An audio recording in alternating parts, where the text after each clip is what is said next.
HTML CSS খেয়াল করেন CSS কি CSS stand for cascading style shits অর্থাৎ CSS একটা স্টাইল শিট অর্থাৎ HTML এ যে আমরা কঙ্কালগুলো তৈরি করি বা মার্কআপ তৈরি করি ওটাকে একটু মানুষের রূপ দেওয়ার জন্য যেটা ব্যবহার করা হয় সেটা হচ্ছে CSS অর্থাৎ ওটা একটা গঠন ওটা একটা সুন্দর করে ঠিক আছে কালারফুল করে CSS saves a lot of work এটা অনেক কাজকে বাঁচায় দেয় it can control the layout of multiple web pages at all at once অর্থাৎ এটা কি করে আপনার অনেক কাজ বাঁচিয়ে দিবে এবং আপনি ইচ্ছা করলে একাধিক ওয়েব পেজকে একটা CSS দ্বারা কন্ট্রোল করতে পারবেন ঠিক আছে এটা হচ্ছে CSS এর সুবিধা আপনি প্রত্যেক যে আমরা এখানে করতেছি না CSS কালার টালার করছি এটা হচ্ছে এক জায়গায় যেখানে করছি ওইখানেই শেষ কিন্তু আমরা CSS যদি ব্যবহার করি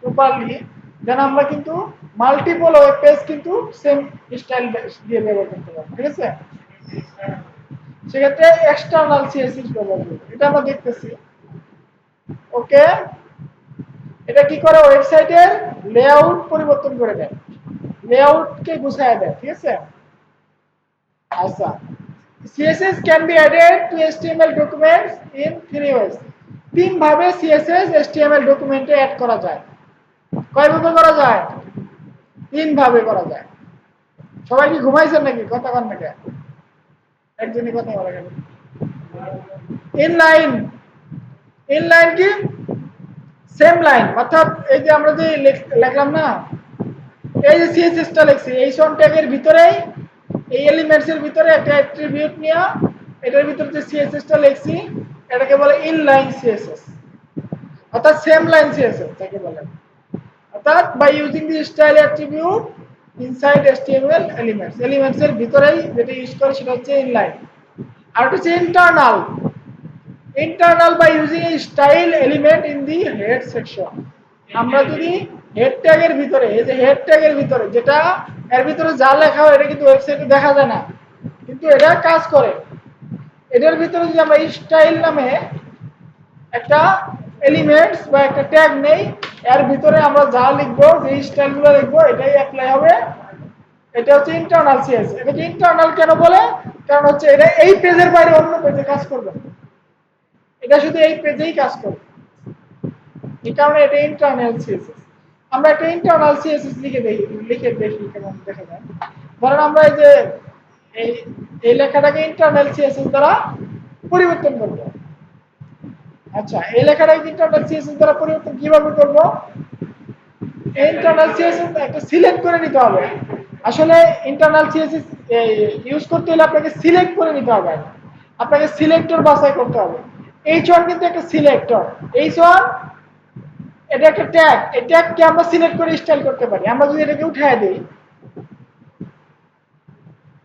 আমরা এটাকে কাট করে কন্ট্রোল এক্স কাট করে আমরা এটাকে উঠায় দিলাম মনে করো উঠায় দিয়ে কন্ট্রোল ভি দিয়ে এখানে আমরা এটা কি করে রাখলাম কমেন্ট করে রাখলাম ঠিক আছে ধরুন আমরা এটাকে স্টাইল করব এখন কিন্তু কোনো স্টাইল নাই আছে নাই এটা কোনো স্টাইল নাই মানে এটাকে যদি আমরা স্টাইল করতে চাই অথবা এইরকম যত ডকুমেন্টস আছে সবগুলোকে স্টাইল করতে চাই তাহলে কি করতে হবে আমাকে ট্যাগটাকে সিলেক্ট করে নিতে হবে সিলেক্টর বলে CSS সিলেক্টর ট্যাগটাকে আমি সিলেক্ট করে নিলাম যে আমি H1 কে স্টাইল করব অর্থাৎ একটা কার্লি মেসেজ দিতে হবে দেন হচ্ছে আপনার বা সেকেন্ড ব্র্যাকেট দিতে হবে দেন আপনার এখানে স্টাইলটা লিখতে হবে সেম স্টাইলে সেম ভাবে লিখতে হবে ব্যাকগ্রাউন্ড কালার আপনার এনটিটি হোয়াইট অথবা দিলাম একটু যেটা দিলাম ঠিক আছে এখন দেখেন এটা কিন্তু স্টাইল হয়ে গেছে এখন আমার ওয়েবসাইটে যদি এই পেজের ভিতরে আরো 10টা H1 থাকে হ্যাঁ আর 10টা H1 থাকে তাহলে সবগুলো কি সেম স্টাইল হবে ঠিক আছে আমি যদি 10টা করি তাহলে আমার কিন্তু সবগুলোতে সেম স্টাইল অ্যাপ্লাই হবে দেখেন সবগুলোতে সেম স্টাইল অ্যাপ্লাই হয়েছে এটা হচ্ছে ইন্টারনাল CSS বুঝতে পারছেন দেন হচ্ছে এক্সটার্নাল সিএসএস। এটা আমরা একটা এক্সাম্পল দেখি।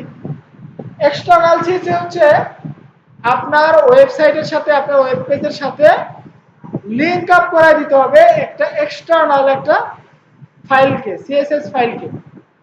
যেমন আমি যদি এই সেম ফোল্ডারে একটা আমি সিএসএস নামে একটা আমি করব, ফাইল ক্রিয়েট করব। এখন ফাইলের নাম দিব মনে করেন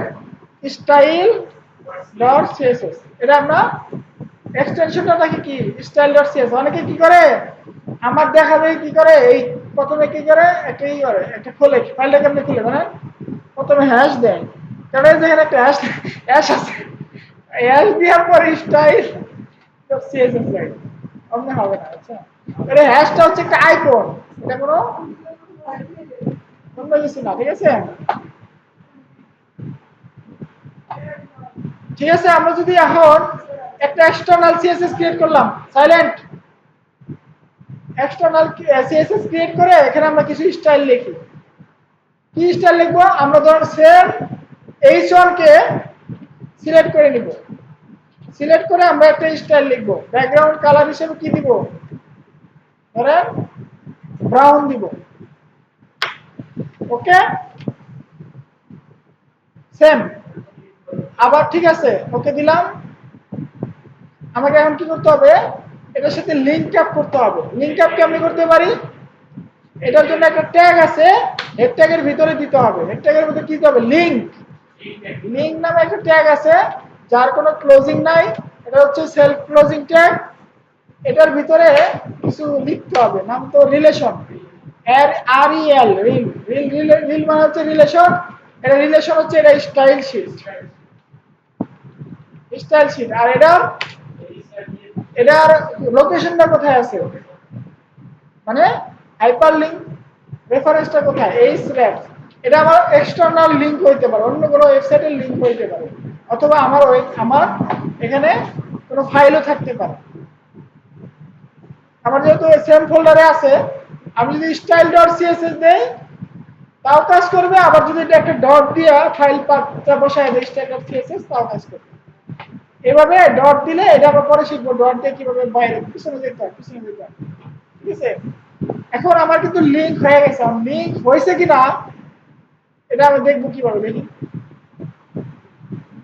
কাজ করতেছে না তো, আমাদের তো আগেরটা কাজ করতেছে। আমরা একটু এটাকে একটু মুছে দিই, এটাকে একটু কমেন্ট আউট করে রাখি। দেখছেন সিএসএস এর কমেন্টের সিস্টেম কিন্তু ভিন্ন। যাই হোক, আমরা সিএসএস যখন শিখবো তখন দেখবো। এখন কিন্তু দেখছেন এই কালার হয়েছে, হয়ে গেছে। এখন এখানে একটা গুরুত্বপূর্ণ বিষয় একটু খেয়াল করবেন, এটা হচ্ছে সিএসএস কি বলে? প্রায়োরিটিস বলে। প্রায়োরিটিস মানে সিএসএস প্রায়োরিটিস বলে, বা অন্য একটা ল্যাঙ্গুয়েজ আছে, ওটা মনে পড়তেছে না, আমি দেখি।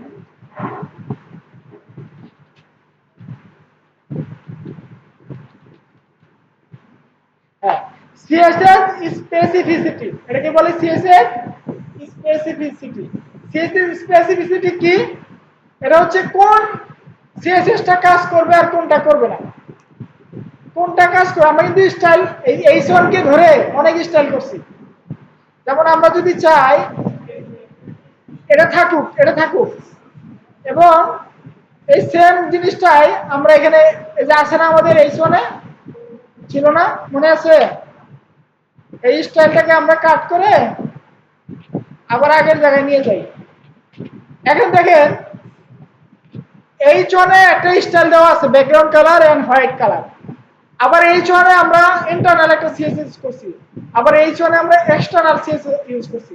বলেন তো কোনটা কাজ করবে? হ্যাঁ, বলেন না, আরো কেউ বলেন। সবাই কি ঘুমাইছেন নাকি? বলেন কোনটা কাজ করবে? কি মনে হয় কোনটা কাজ করার কথা? হ্যাঁ, ইনলাইনটা কাজ করবে, কারণ ইনলাইন হচ্ছে সবচেয়ে ক্লোজ এবং এটা সবচেয়ে বেশি স্পেসিফাই করা, মানে এটা সবচেয়ে তার আপন, যে তার বেশি আপন সে তার তার কথা শুনবে। দেখি কোনটা কাজ করে এখন। অর্থাৎ আমরা যেই লাইনে যেটা করছি সেটা আগে কাজ করে। এখন যদি আমরা লাইনেরটা কাজ করে কিন্তু এটা কাজ করতেছে না, আমরা যদি লাইনেরটা উঠায় দেই, লাইন এটা উঠাই দিলাম। এখন আর দুইটা আছে, এখন আরো দুইটা আছে, একটা হচ্ছে ইন্টারনাল, একটা হচ্ছে এক্সটার্নাল। কোনটা কাজ করবে বলুন তো? কেন কেন ইন্টারনাল কাজ করবে? হ্যাঁ, এখন কিন্তু ইন্টারনালটা কাজ করতেছে, এক্সটার্নালটা কাজ করতেছে না। আবার যদি এক্সটার্নালটা উঠাই দেই, যদি ইন্টারনালটা উঠাই দেই, কই গেল ডিসপ্লে? কই এরর মারছে কেন?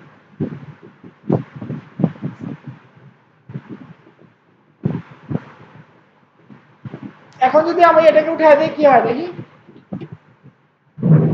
এখন কিন্তু ঠিকই আমার এক্সটার্নালটা কাজ করবে। এটা বুঝছেন সবাই? সিএসএস তিন ভাবে লেখা যায় এবং কোনটা আগে কাজ করে আর কোনটা পরে কাজ করে। আচ্ছা, এটা কেন করবো আমরা, কোনটা আগে কোনটা পরে? কারণ আমি এখন খাবার খাবো, খিদা লাগছে।